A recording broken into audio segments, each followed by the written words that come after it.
you want to hear a story?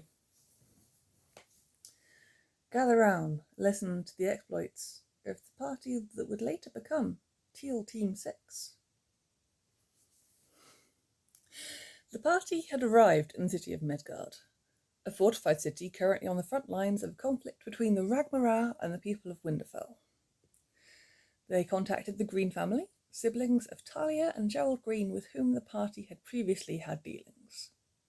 They spoke to a personable elf called Leodon, who proposed that most, if not all, of what people see on the battlefields are not, in his estimations, true Ragmarar, but rather puppets and pawns. They were also told that the Ragmarar seemed to be weakened by light, or strengthened by darkness.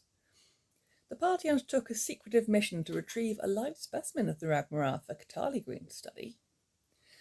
They travelled out for most of the day, made camp, and were attacked during the night. In the fight between the Ragmarar and the party, Omelette was killed. The party managed to capture one Ragmarar by polymorphing him into a tortoise, and in the aftermath, Elric was offered the chance to bring Omelette back to life, a chance he gladly took. The party travelled back with their captive and managed to slip back into the city with some help from the Greens. The party spent the next day attending to their own affairs and went to sleep in the evening, only to be woken up by the Ragmarar attacking the city. They spent the night fighting and the next day sleeping. The pattern carried on for 2 more nights, each worse than the last. All except Omelette, who slept through the whole time. After the 3rd night, the party was woken up at midday by the alarm bells. Ragmarar advancing within 2 areas of darkness. The exhausted party did what they could, but were hampered by the impenetrable darkness. Eventually, Abby managed to disrupt the concentration of the Ragmarar causing the darkness, and the party cornered 2 Ragmarar and delivered these live specimens to an excited Catali.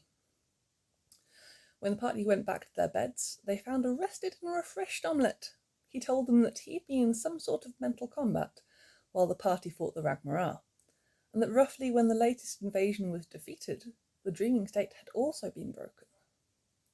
He was a little confused and hungry, but otherwise fine, so, hearing what had happened, went out while the others crashed out and slept undisturbed for the first time in a few days. Omelette ventured out to do some good, as well as leaving a message for the High Mage Sientha about what had happened between him and the Ragmarar. Catherine received word from Reggie. He told her about an attack on Fremont nearly a month or so back, before he'd fled back to Drusilla. But beyond that, had few details to give. Catherine asked Avi to use his contacts to find out more, having heard nothing from her family there. Omelette was invited to visit the Mage Sientha, and was attacked on arrival. He managed to make an escape and meet back up with the rest, who, along with the Greens, hatched a plan to best turn this back against the High Mage. When the party confronted Sientha some days later, she responded by compelling the party to attack Omelette. Avi thwarted her, and understandably the party were reluctant to let her go. The general of the city found them shortly afterwards, and effectively put the brakes on the group's light pillaging of Sientha's stuff. They headed back to their lodgings, and were later met by Melina, who explained she'd taken a look around Sientha's quarters and found a secret passage that smelt like sulphur. Torn between concern for what might be down there, and not wanting to reveal how much she knows to the general, she asked if they would come with her to investigate. They agreed, and formed a plan to sneak in. And that brings us to now. Catali turned the entire party and Melina invisible, and they snuck into the temple. Due to some quick thinking by Omelette, the party managed to get through the locked door without alerting anyone. They got in, rearmed, armoured, and began their descent of the staircase into the areas beneath the temple, a foul smell of sulphur rising to meet them.